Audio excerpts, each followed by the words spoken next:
Hello students, welcome to economic class. This is Arvind Kumar Pandey, and in this video I am going to teach you chapter number 2, Statistics for Economics for class 11. The chapter is collection of data. In this chapter we have already discussed 3 methods of collecting of primary data. Here we are going to discuss 2 more methods. First is information through questionnaire and schedules. Next method is enumerators method, and after that we will discuss about the qualities of a good questionnaire. Let us start from first point, that is information through questionnaire and schedules. So children, in this method, see information through questionnaire. Questionnaire means children a list of question, right?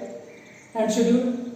So it means first of all you have to decide what kind of information or what kind of information and investigation you want to conduct.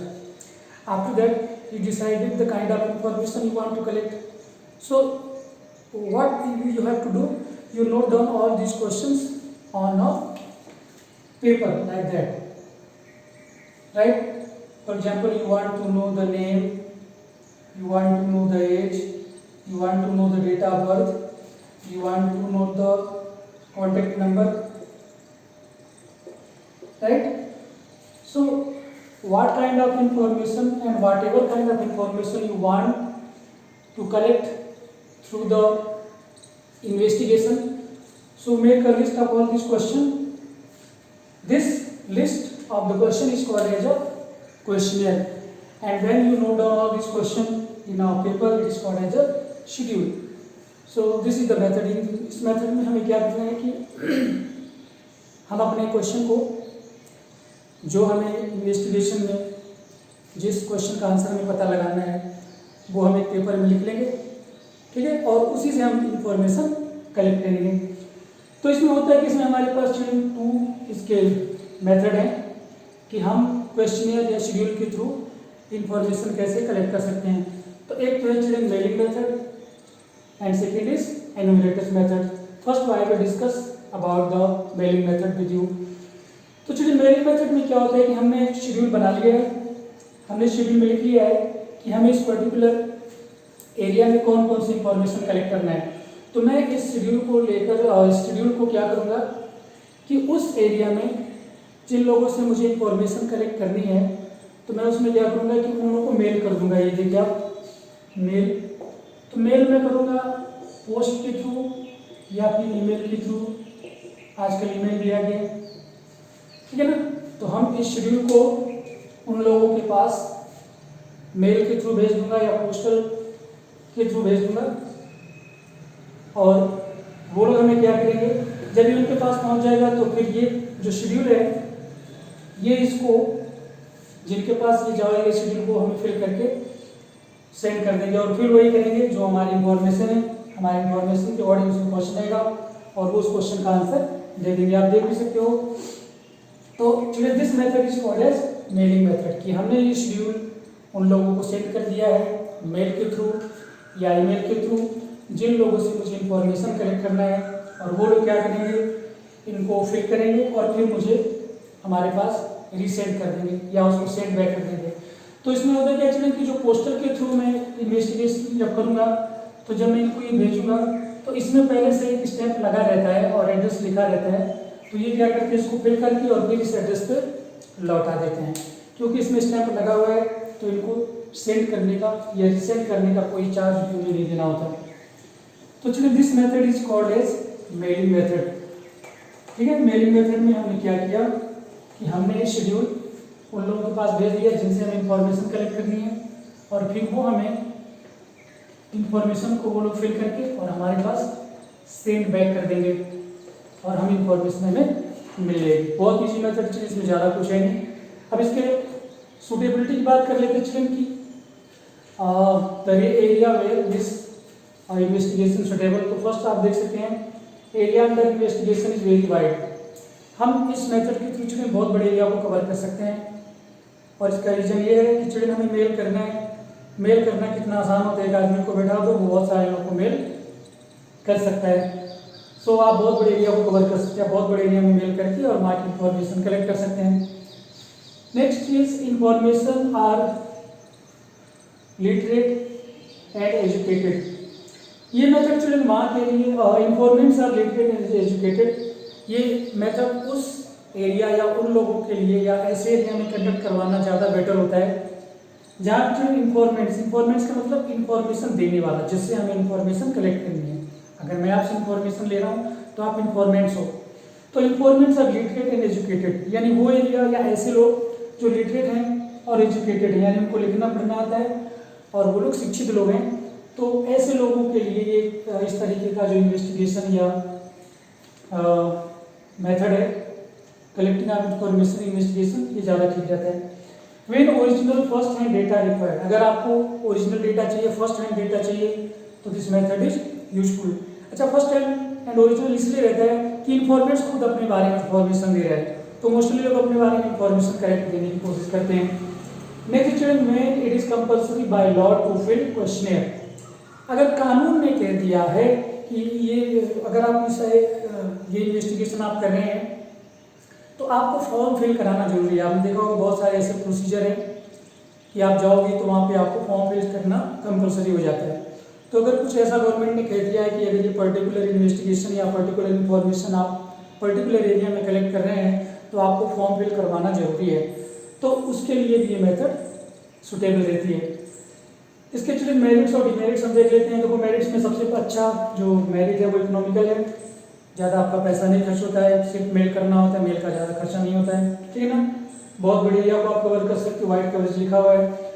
Original and reliable, जो information आपको मिलती है वो original होती है और reliable होती है, मतलब ये कि आप उसको ट्रस्ट कर सकते हैं। Next student, free from bias. Free from bias का मतलब no discrimination, because informants giving the information about himself, so what is the need to be bias, right. Free bias इसमें नहीं होता ज़्यादा। स्टूडेंट मेरिट के साथ डिमेरिट भी है, हम इसमें देख लेते हैं। फर्स्ट डिमेरिट है स्टूडेंट लैक ऑफ इंटरेस्ट। आपने देखा होगा कि आपके पास मोबाइल में ईमेल के थ्रू या जब आप यूट्यूब वगैरह देखते हो उसमें बहुत सारे एडवर्टीजमेंट या बीच में कोई इस तरीके का सर्वे आ जाता है, उसमें आपसे कहा जाता है कि ये पर्टिकुलर आंसर है, यस या नो दीजिए, आप हमें रेट करिए, हमें फीडबैक दीजिए। लेकिन मोस्टली क्या लोग उसको इंटरेस्ट नहीं लेते, क्या ये फालतू का, लोग उसको देखते हैं उसको फिल भी नहीं करते। हमारे पास कई बार ऐसा आ जाता है, ठीक है।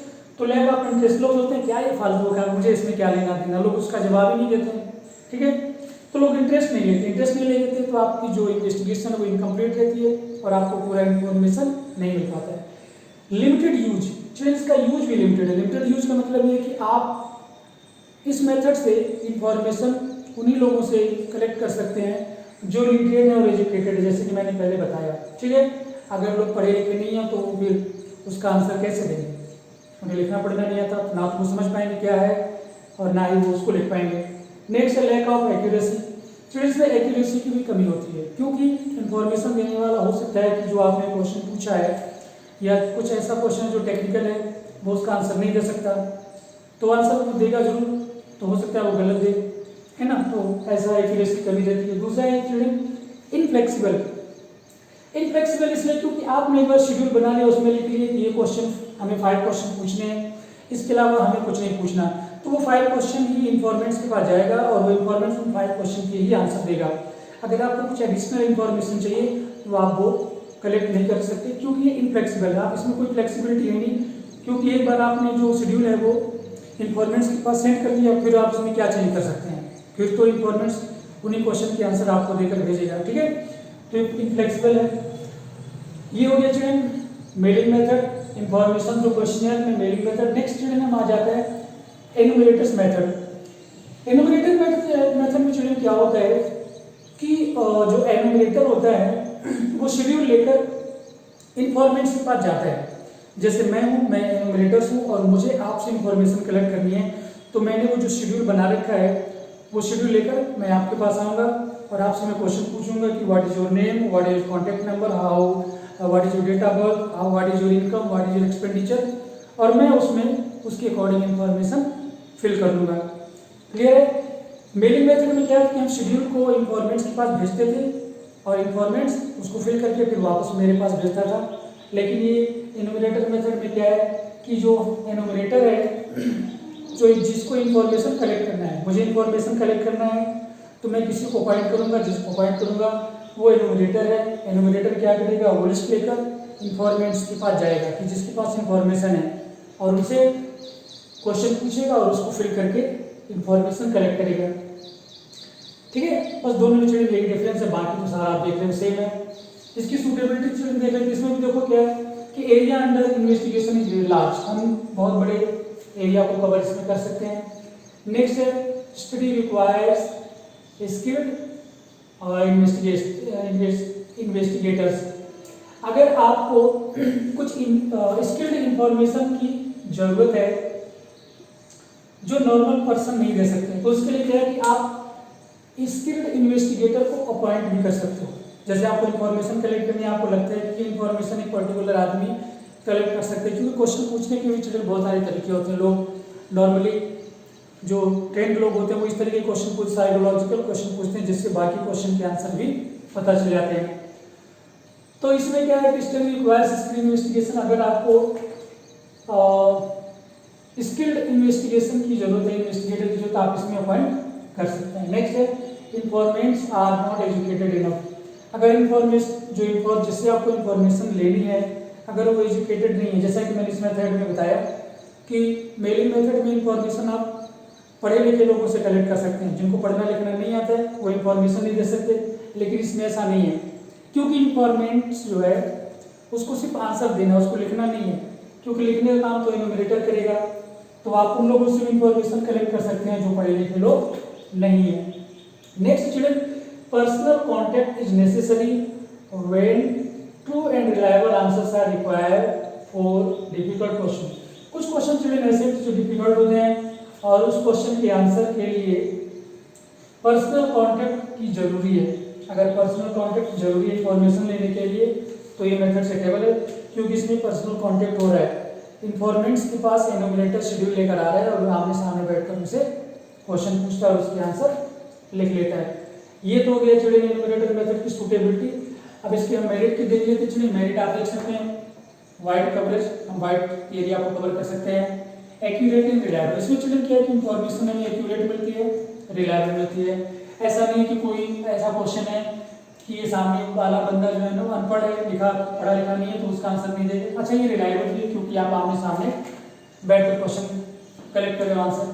ये पर्सनल कॉन्टेक्ट, इसमें पर्सनल कॉन्टेक्ट भी होता है चिल्ड्रन। कुछ क्वेश्चन ऐसे होते हैं कि उसमें पर्सनल कॉन्टेक्ट का होना बहुत जरूरी है। जैसे कि आप किसी चीज़ का फीडबैक ले रहे हो कि मान लो आपने कोई प्रोडक्ट लॉन्च किया, कोई नूडल लॉन्च किया और पीपल, एक पर्टिकुलर एरिया के रहने वाले लोग आपके नूडल को लाइक कर रहे हैं, डिसलाइक कर रहे हैं, उनका टेस्ट उनको अच्छा लग रहा है कि नहीं। तो जब उनसे पूछे जाओगे तो फेस के एक्सप्रेशन से, जैसे मेरे से पूछो कि आपको मैगी कैसी लगती है, बहुत अच्छी लगती है, अब बेकार है। जैसे पूछो कैसा लगा आपको, ठीक है, तो फेस के एक्सप्रेशन से आप समझ सकते हो कि उसके दिल में क्या चल रहा है, वो क्या कहना चाह रहा है। ठीक है, तो पर्सनल कॉन्टेक्ट में ये भी पता चल जाता है। जहाँ पर पर्सनल कॉन्टेक्ट करना जरूरी होता है वहाँ के मेथड ठीक है। कंप्लीट इंफॉर्मेशन, इसमें चिल्ड्रन क्या होता था कि लोग जो है इंटरेस्ट देखिए, यहाँ पे ना लैक ऑफ इंटरेस्ट की इंटरेस्ट नहीं लेते हैं कि कौन इसको फिल करे, कौन टाइम खराब करे। तो कभी कभी इंफॉर्मेशन कंप्लीट आपको नहीं मिल पाती है। लेकिन इसमें क्या है, पूरी इंफॉर्मेशन मिलती है क्योंकि एनुमरेटर आपसे पूछता है और आपने जो आंसर दिया वो उसको लिख लेता है। लेकिन इसमें यह है कि अगर आपने आंसर ही गलत बताया तो फिर बात अलग है। ठीक है, इसकी डिमेरिट देखो चिल्ड्रन, एक तो क्या है, थोड़ा सा कॉस्टली है। कॉस्टली इसलिए क्योंकि इसमें आपको एनुमरेटर को अपॉइंट करना पड़ेगा, अपॉइंट करोगे तो उसको पे करना पड़ेगा। इसमें टाइम कंज्यूमिंग है क्योंकि पर्सन टू पर्सन आपको कांटेक्ट करना पड़ रहा है तो टाइम लगता है अगर बड़े एरिया को कवर करोगे। बायस चिल्ड्रन, बायस का मतलब ये, अगर एनुमरेटर बायस हो जाए कि आपने अपना बताया नाम अमीर चंद, ठीक है ना, और उन्होंने आपके नाम की जगह पर लिख लिया गरीब चंद, है ना, तो ये क्या है, ये बायस हो सकते हैं।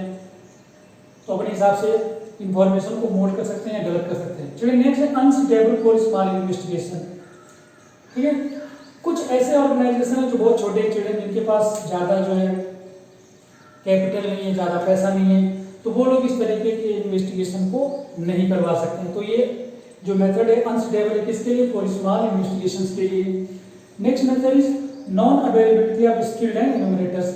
चलिए ये बड़ा डिफिकल्ट हो जाता है कि आपको स्किल्ड एनुमरेटर आपको मिल जाए कि जो आपको इंफॉर्मेशन अच्छी कलेक्ट करके लाकर दें। तो ये भी इसकी एक चिल्ड्रन डिमेरिट है। तो चिल्ड्रन ये तो दोनों मेथड्स, एबिलिटी, मेरिट्स और डिमेरिट्स। अब चिल्ड्रन मेन क्वेश्चन जो आता है, जो हमने आपसे इसमें बात की थी कि इस मेथड से, इन दोनों मेथड में इंफॉर्मेशन कलेक्ट करने से पहले आपको क्वेश्चन की लिस्ट बनानी पड़ती है।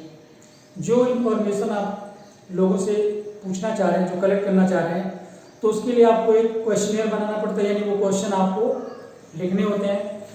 तो जब आप वो क्वेश्चनियर बनाते हैं तो उस क्वेश्चनियर में क्या क्वालिटी होनी चाहिए, उसका क्या कैरेक्टरिस्टिक्स होना चाहिए, जिससे कि आपको पूरी information, complete and proper information मिल सके, जो इंफॉर्मेशन आप अपने इन्वेस्टिगेशन के लिए या अपने सर्वे के लिए आप कलेक्ट करना चाहते हैं। तो यहाँ पर बात करने वाले children qualities of a good questionnaire, जो आपने क्वेश्चन की जो लिस्ट बनाई है उसमें क्या क्या फीचर होनी चाहिए। तो चिल्ड्रन फर्स्ट जो उसकी फीचर है या कैरेक्टरिस्टिक्स है या क्वालिटी है वो है limited number of question. Children questions जो है लिमिटेड होने चाहिए, इतने ज़्यादा नहीं होने चाहिए कि सामने वाला आंसर देकर बोर हो जाए, इतने कम भी नहीं होने चाहिए कि आपकी इंफॉर्मेशन जो है पूरी ना हो सके और इनकम्प्लीट हो, तो सर्वे का आपका फाइनल कंक्लूजन जो है वो ठीक नहीं आएगा। Next question children simple and clear. जब आप शेड्यूल बनाओगे तो जो क्वेश्चन आप देखो, क्वेश्चन आपको बहुत ही इजी और सिंपल लैंग्वेज में पूछना चाहिए और क्वेश्चन बिल्कुल क्लियर कट होना चाहिए, कोई डाउटफुल क्वेश्चन नहीं होना चाहिए। ठीक है, कि अगर आपसे उसका एड्रेस पूछ रहे हैं, ठीक है ना, तो आपको क्लियर कट लिखना चाहिए, परमानेंट एड्रेस या करंट एड्रेस, तो उसके अकॉर्डिंग वो अपना एड्रेस देगा। अगर आप उससे उसका कॉन्टैक्ट नंबर पूछ रहे हैं, ठीक है, तो आप उससे पूछोगे पर्सनल कॉन्टैक्ट नंबर या रेजिडेंशियल कॉन्टैक्ट नंबर या ऑफिशियल कॉन्टैक्ट नंबर। उसका रेजिडेंस पूछ रहे हैं तो आप क्लियर कट पूछोगे, डिस्ट्रिक्ट कौन सा है, एरिया कौन सा है, लोकेलिटी कौन सी है, मोहल्ला कौन सा है, गांव कौन सा है। तो क्वेश्चन सिंपल होने चाहिए, क्लियर होने चाहिए, ताकि उसका आप सीधा और सिंपल आंसर दे सकें। कंफ्यूजिंग क्वेश्चन नहीं होना चाहिए। Next proper arrangement of question. जो शेड्यूल बनाएंगे, जो क्वेश्चन लिखेंगे आप, तो उनके ऑर्डर प्रॉपर होने चाहिए, प्रॉपर अरेंजमेंट होना चाहिए। इस तरीके का नहीं होना चाहिए कि पहले आप उससे पूछ रहे हो कि आपके कितने बच्चे हैं, फिर आप उससे पूछ रहे हो कि आप मैरिड हैं या अनमैरिड हैं, तो इन दोनों में थोड़ा सा गड़बड़ है। पहले आपको ये पूछना चाहिए कि आप मैरिड हैं कि अनमैरिड हैं, उसके बाद नेक्स्ट क्वेश्चन आपको पूछना चाहिए कि उनके कितने बच्चे हैं। ठीक है, नेक्स्ट इसकी चिल्ड्रन ये देखो, यहाँ पर यहाँ से यहाँ गया है, इसमें नो पर्सनल क्वेश्चन। ठीक है, आप जो क्वेश्चनियर बनाओगे, जो लिस्ट बनाओगे क्वेश्चन की, तो आप सामने वाले से पर्सनल क्वेश्चन नहीं पूछोगे जिसका आंसर इन्फॉर्मेट्स दे ही ना सके। कभी कभी लोग अपने इनकम के बारे में नहीं बताना चाहते कि आपकी इनकम क्या है, तो लोग नहीं बताते। तो ऐसे पर्सनल क्वेश्चन जो है, कास्ट है, क्रीड है, रिलीजन है, इस तरीके की जो पर्सनल क्वेश्चन है वो आपको नहीं पूछने चाहिए, लिस्ट में रहना भी चाहिए। नेक्स्ट है नो मैथमेटिकल क्वेश्चन। चिल्ड्रन ऐसे क्वेश्चन नहीं पूछने जिसमें आपको एडिशन करना पड़े, सब्ट्रैक्शन करना पड़े, मल्टीप्लाई करना पड़े, डिवाइड करना पड़े या एवरेज निकालना पड़े, क्योंकि लोग ऐसे क्वेश्चन को अवॉइड करते हैं। क्योंकि सामने वाला बंदा हो सकता है उसको इतनी स्किल ना हो, इतनी नॉलेज ना हो कि वो मैथमेटिक्स में एक्सपर्ट हो या वो कैलकुलेशन कर सके। ठीक है ना, तो आपको मैथमेटिकल क्वेश्चन को अवॉइड करना है। नेक्स्ट है क्रॉस एग्जामिनेशन। क्रॉस एग्जामिनेशन का मतलब ये है यहाँ पे स्टूडेंट्स कि आप ऐसे क्वेश्चन, इस तरीके से क्वेश्चन को ऑर्डर में लिखो कि आप जो वो इंफॉर्मेंट जो आपको आंसर दे रहे हैं, आप उसको क्रॉस चेक कर सको कि आंसर सही है या गलत है। जैसे कि आप पहले उनसे पूछो कि आपकी डेट ऑफ बर्थ क्या है, फिर उनसे आप एक दो क्वेश्चन के बाद पूछे कि उनकी एज क्या है। तो अगर किसी ने बताया कि मेरी एज जो है 1980 है, ठीक है, आपने उनकी डेट ऑफ बर्थ पूछ लिया, उन्होंने कहा कि मेरी डेट ऑफ बर्थ 1980 है। फिर दो तीन क्वेश्चन के बाद आपने पूछा उनकी एज क्या है, तो उन्होंने कहा कि मेरी एज है 45 ईयर। ठीक है, तो आप दोनों में देख सकते हो कि वो जो सामने वाला बंदा है वो झूठ बोला है, क्योंकि अगर उसका 1980 में जन्म हुआ है तो उसकी एज जो है 45 नहीं होगी। तो इससे आप पता लगा लेंगे, क्रॉस एग्जामिनेशन कर लेंगे कि उसने आंसर करेक्ट दिया है या इनकरेक्ट दिया है। नेक्स्ट चलेंगे इंस्ट्रक्शंस। आप जो शेड्यूल बनाएंगे, शेड्यूल के बिगिनिंग में टॉप में ऊपर इंस्ट्रक्शंस लिख देंगे कि आप ये जो जो आपने जो क्वेश्चन आपने भेजा, ये किस लिए भेजा है, आप उनको बताओगे कि मैं एक सर्वे कर रहा हूँ, मुझे ऐसी इन्फॉर्मेशन चाहिए और आपको ये इन्फॉर्मेशन देना है। उसका मेथड में लिखना है कि इंस्ट्रक्शन दे देना चाहिए कि आपको इस तरीके से लिस्ट फिल करना है और आप जो इन्फॉर्मेशन देंगे हमें वो सीक्रेट रखी जाएगी, वो किसी और को नहीं बताई जाएगी और उसका ये पर्पज है कि हमारा ये इन्वेस्टिगेशन है, उसमें हमारे आपके पर्सनल उससे कोई लेना देना नहीं है। तो इंस्ट्रक्शन का चेंज यही मतलब कि जो भी उस आप इन्वेस्टिगेशन कर रहे हैं या जो इन्फॉर्मेशन कलेक्ट कर रहे हैं किस लिए कर रहे हैं, आपका पर्पज क्या है, ये सारा इंस्ट्रक्शन देंगे। क्योंकि लोगों को लगने लगता है ना कि ये तो हमारी पर्सनल इन्फॉर्मेशन है, ये क्यों ले रहा है। क्योंकि आजकल बहुत फ्रॉड आ गया है, लोग आधार नंबर है, अकाउंट नंबर है, पैन कार्ड नंबर, इस तरीके के नंबर लेकर और लोग उनके अकाउंट खाली कर देते हैं। तो आपको प्रॉपर इन्फॉर्मेशन देना, इंस्ट्रक्शन देना है कि आपके साथ ऐसा कुछ नहीं होने वाला है, हमारा सिर्फ एक छोटा सा इन्फॉर्मेशन कलेक्ट करना है। नेक्स्ट स्टूडेंट फाइनल है pre testing of the questions या पायलट सर्वे। आपने जो शेड्यूल बनाया है वो शेड्यूल अच्छा बनाया है, खराब बनाया है, उससे आप इन्फॉर्मेशन कलेक्ट कर पाएंगे कि नहीं, आपका इन्वेस्टिगेशन का जो ऑब्जेक्टिव है वो कंप्लीट होगा कि नहीं। तो आप क्या करें कि पहले अपने खुद के आपस में जो आपके अपने ऑर्गेनाइजेशन में काम करने वाले हैं उनसे आप क्वेश्चन, ये शेड्यूल बनाने में उनसे क्वेश्चन पूछ कर देख लो, एक बार टेस्ट करके देख लो कि सामने वाला जो आप उसका आंसर आराम से दे सकता है कि नहीं दे सकता। कहीं ऐसा तो नहीं कुछ में कुछ ऐसा क्वेश्चन आ गया है कि सामने वाला आंसर ही ना देना चाहे। तो इस तरीके से आप अपने शेड्यूल को चेक भी कर सकते हैं। इसी को जो हम कहते हैं पायलट सर्वे, ठीक है ना, कि शेड्यूल को आप एक बार टेस्ट करके देख लो। और टेस्ट करने का यही मतलब है कि आपस में एक दूसरे क्वेश्चन पूछ करके देख लो कि उसका आंसर को दे पा रहे हैं कि नहीं, उनको उसमें कोई दिक्कत हो रही है कि नहीं चिल्ड्रेन। तो चिल्ड्रेन इस वीडियो के लिए इतना ही। ये वीडियो नंबर 6 था। वीडियो नंबर 7 में हम इस चैप्टर को पूरा कंप्लीट कर देंगे। तो आई होप कि आपको ये वीडियो समझ में आ रहे हैं। आप हमें अपना सजेशन देना चाहते हैं तो दे सकते हैं, आपके सजेशन का मैं स्वागत करूंगा। और अगर आप कोई हमें गाइड करोगे, कोई सजेशन दोगे तो मैं उसको फॉलो भी करूंगा। तो मिलते हैं अगले वीडियो में। Till then take care, God bless you.